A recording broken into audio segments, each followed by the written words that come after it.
आज कौन सा चैप्टर स्टार्ट करना है? स्टार्ट करना है? चैप्टर तो ऑलरेडी स्टार्ट हो चुका है ना। क्या करना है?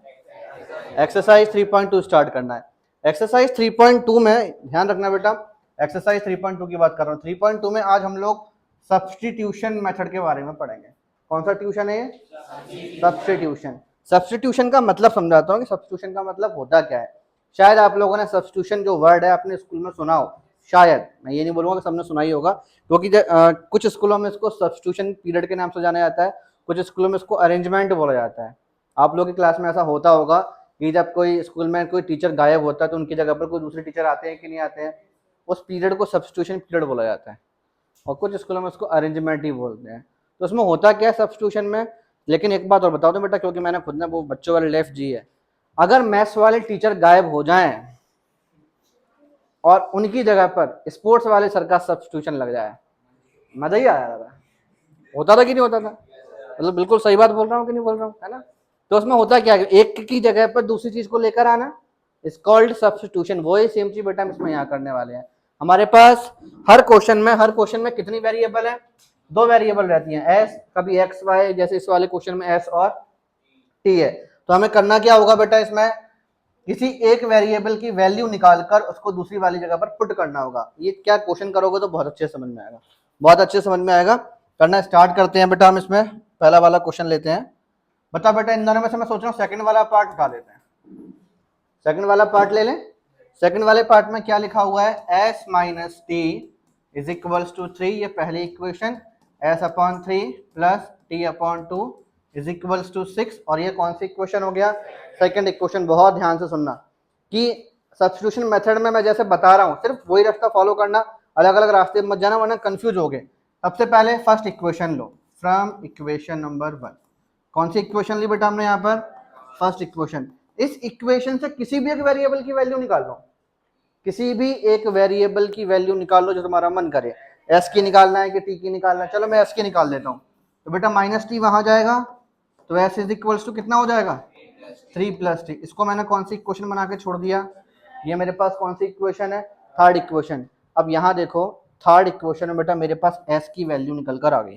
किस चीज की वैल्यू निकल कर आई? थर्ड इक्वेशन में एस की वैल्यू निकल कर आ चुकी है। अब इस एस की वैल्यू को मैं सेकंड इक्वेशन में पुट करूंगा। किसमें पुट करूंगा? सेकंड इक्वेशन में। ठीक है, तो सेकंड इक्वेशन में यहाँ पे हम पुट करते हैं।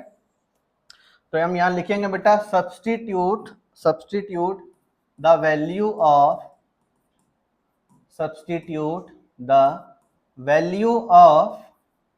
s in equation number 2। तो बेटा देयरफॉर इक्वेशन नंबर 2 क्या लिखा हुआ था? s upon 3 plus t upon 2 is equals to में 6। यही लिखा है कि नहीं लिखा? और लेकिन बेटा हमारे पास s की वैल्यू कितनी है? 3 प्लस टी। तो हम इधर s की जगह पर क्या रखने वाले हैं? s की जगह पर बेटा हम क्या रखेंगे? 3 प्लस 2। तो हम इस वाले s को हटाते हैं पहले तो, और s की वैल्यू मैंने यहाँ पर रखी 3 प्लस टी। बोलो कोई दिक्कत इसमें बेटा किसी को? एनी टाइप ऑफ समस्या? कोई दिक्कत नहीं है। 3 और 2 का एलसीएम निकालते हैं, 6 आ जाएगा। 2 का इससे मल्टीप्लाई करोगे 6 प्लस 2t, वेरी गुड। 3 का t से किया तो इज इक्वल टू में 6। अब ये वाला 6 इससे मल्टीप्लाई होगा, 6 6 जा 36, और यहाँ पर 6 प्लस 2t प्लस 3t कितना होगा? 5t। ये वाला 6 इसको यहाँ से वहाँ लेके जाओ, जब इसको हम ऐसे लेके जाएंगे तो 5t is equals to 36 minus 6, और 5t इज इक्वल्स टू, अब बेटा ये वाला 5 भी डिवाइड में जाएगा, 30 अपॉन 5, 5 वन जा 6। टी की वैल्यू कितनी आ गई? टी की वैल्यू बेटा कितनी आ गई? टी की वैल्यू 6। जैसे ही हमारे पास किसी भी एक वेरिएबल की वैल्यू निकलेगी, वो वेरिएबल की जो वैल्यू निकल कर आए वो वेरिएबल अब खुला साण है, उसको आप किसी भी इक्वेशन में ले जाके पुट कर दो, चाहे इक्वेशन 1 में पुट करो, चाहे इक्वेशन 2 में पुट करो, चाहे इक्वेशन 3 में पुट करो। लेकिन मेरा अगर ओपिनियन मानोगे, मेरी सलाह यह है कि हमेशा थर्ड में पुट करना। हमेशा कहाँ पुट करोगे? थर्ड में। आपके पास जो पहली वेरिएबल की वैल्यू निकल कर आएगी उसको हमेशा थर्ड इक्वेशन पुट करना, तो इक्वेशन थोड़ा आसानी से सॉल्व हो जाती है। आंसर सबसे निकल कर आता है, आप चाहे फर्स्ट में पुट करो, चाहे सेकंड में पुट करो, चाहे थर्ड में पुट करो, आंसर इज ऑलवेज सेम। तो अभी हम फिलहाल थर्ड वाले में पुट कर रहे हैं। तो यहाँ लिखोगे बेटा फिर से put the value value of s, wait, value of t आएगा ना, value of t in equation number third. तो बेटा इक्वेशन नंबर थर्ड कितना था, s is equals to 3 plus t कितना है, तो एस की वैल्यू कितनी आ गई। जब बेटा हमारे पास किसी क्वेश्चन में एक से ज्यादा वैल्यू निकालनी होती तो लास्ट में हम अपने आंसर को कैसे लिखते हैं, देयरफॉर डाल के, शाबाश। तो therefore s is equals to 9 and t is equals to 6। ये हमारे पास बेटा आंसर होगा। बोलो कोई दिक्कत, बोलो कोई दिक्कत, समझ में आया। एक बार फिर समझा दूं, दिल कर रहा है पता नहीं, समझा दूं। चलो एक बार सब्स्टिट्यूशन को बेटा हम जीरो से फिर से स्टार्ट करते हैं। सब्स्टिट्यूशन मेथड में हम क्या करते हैं, किसी भी एक वेरिएबल की वैल्यू निकालेंगे और उसको दूसरी इक्वेशन में पुट करेंगे। अब जो तरीका बता रहा हूँ हर क्वेश्चन में वही तरीका लगाना है। तरीका नंबर 1, स्टेप नंबर 1 की बात कर रहा हूँ। सबसे पहले फर्स्ट इक्वेशन लेना है, जो भी वेरिएबल मिलेगा उसको कहाँ पुट करोगे, सेकंड में। नहीं समझ में आया, फर्स्ट इक्वेशन लोगे, जो वेरिएबल की वैल्यू मिलेगी उसको हमेशा सेकंड में पुट करोगे, आपके पास आंसर निकल आएगा, एक वेरिएबल मिल जाएगा। जैसे टी कितना मिल गया, 6, समझ में आया, टी कितना मिल गया, 6, ठीक है। फिर उसको उठाकर हमने थर्ड इक्वेशन पुट किया तो बेटा हमारे पास सेकंड वाला वेरिएबल भी आ गया। सिंपल था कि नहीं था। अभी 10-15 मिनट में अभी हम एक आध क्वेश्चन और कर लेंगे ना, सबके चेहरे एकदम खिलखिला जाएंगे, अरे सर मजा आ गया, बड़ा सिंपल सा मेथड था ये वाला, बहुत सिंपल मेथड लगेगा ये वाला। अब आपके पास बेटा इसमें थर्ड, फोर्थ, फिफ्थ, सिक्स्थ, ये 4 इक्वेशन और हैं। ये सारी की सारी हमें कौन सा वाले मेथड से सॉल्व करनी है, सब्स्टिट्यूशन से। इनमें से बताओ बेटा मैं कौन सा मेथड करा दूं, कौन सा वाला क्वेश्चन करा दूं। फिफ्थ वाले बच्चों के लिए हाथ ऊपर करें, मेजोरिटी वाला क्वेश्चन कराऊंगा। फिफ्थ के लिए ओनली 1 2 3 4, इतने कम बच्चों के हाथ नीचे ऊपर हुए बस। और कौन सा दूसरा कौन सा ऑप्शन था तुम लोगों के पास, फोर्थ वाले क्वेश्चन के लिए कितने बच्चे हाथ ऊपर करेंगे।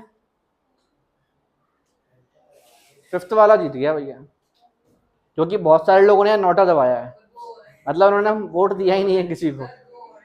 2 और कौन से हैं, ये वाला भी कराना है क्या, कोई एक ही होगा, जल्दी डिसाइड करो, टाइम वेस्ट मत करो।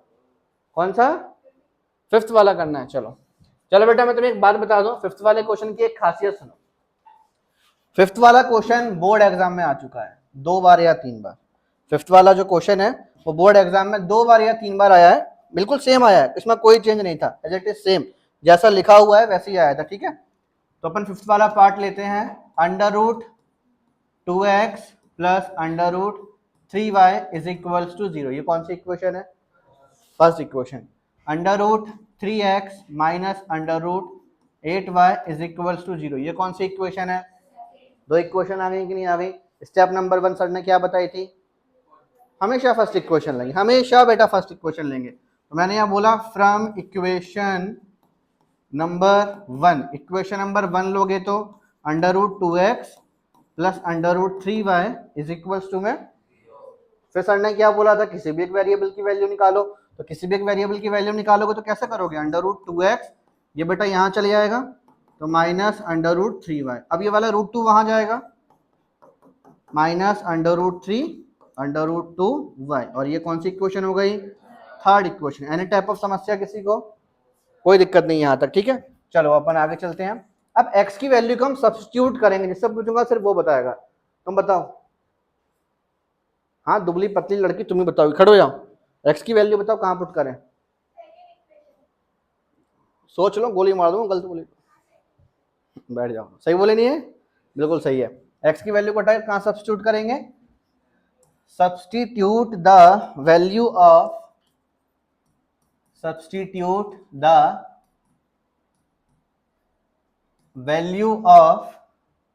x in equation number second. तो बेटा हमारे पास यहाँ पर सेकंड इक्वेशन क्या है, under root 3x minus under root 8y is equals to में 0, और हमें x की वैल्यू पुट करना है ना, और x की वैल्यू क्या पुट करना है, ये minus under root 3 upon under root 2y। Writing थोड़ी सी गंदी सी आ रही है लेकिन समझ में आ रहा है ना, राइटिंग मत जाओ, भावना पर जाओ, समझ में आ रही है कि नहीं आ रही, बस बात खत्म। अंडर रूट 3 का अंडर रूट 3 से मल्टीप्लाई करोगे, under root 2 minus under root 8y is equals to में 0, ठीक। नीचे कुछ नहीं है, 1 मान सकते हैं, वेरी गुड। अंडर रूट 2 और 1 का एलसीएम, 1 का इससे किया माइनस 3y, और अंडर रूट 2 का अंडर रूट 8 से मल्टीप्लाई करोगे तो कितना आएगा, अंडर रूट 16, शाबाश, इज इक्वल्स टू में 0। यार ये वाला √2 लहरा के वहां जाएगा, 0 के पास मल्टीप्लाई होने के लिए, क्या हो जाएगा 0, तो ये तो खत्म ही हो गया। और यहाँ पर -3y, √16 की value 4y, -3y -4y minus का इज इक्वल्स टू में -7 को डिवाइड में पहुंचा दो भैया, 0 तो हीरो है, कुछ भी डिवाइड हो जाए वो भी सबको हीरो बन जाते हैं। y की वैल्यू कितनी आ गई, y की वैल्यू कितनी आ गई, y को उठाकर कहाँ फेंक दें, शाबाश। Put the value of y in equation number, put the value of y in equation number third. तो इक्वेशन नंबर थर्ड कितना था, x is equals to -√3 upon √2y, x is equals to -√3 √2 और y की value 0, और x की value फिर कितनी आ गई 0। तो भाई इसका तो बोल वाला बड़ा खतरनाक है, डिवाइड होगा तो भी शनिचर सबको 0 बना देता है, मल्टीप्लाई होता है किसी तो भी सबको क्या बना देता है 0। तो हमारे पास x की वैल्यू कितनी आ गई, तो बेटा इस हिसाब से हमारे पास देयरफॉर इतनी मेहनत करने के बाद में बेटा दिल दुख जाता है। तुम समझ रहे हो कितना कष्ट हो रहा होगा, मुझे मालूम है क्यों, इतनी मेहनत करी है अपन ने और लास्ट में जाके क्या मिला 0, एक बार नहीं मिला, दो बार 0। तो therefore x is equals to 0। अब दिल नहीं करता बोलने का, इसको लिख दिया बस मैंने, समझ आया, पक्का ना।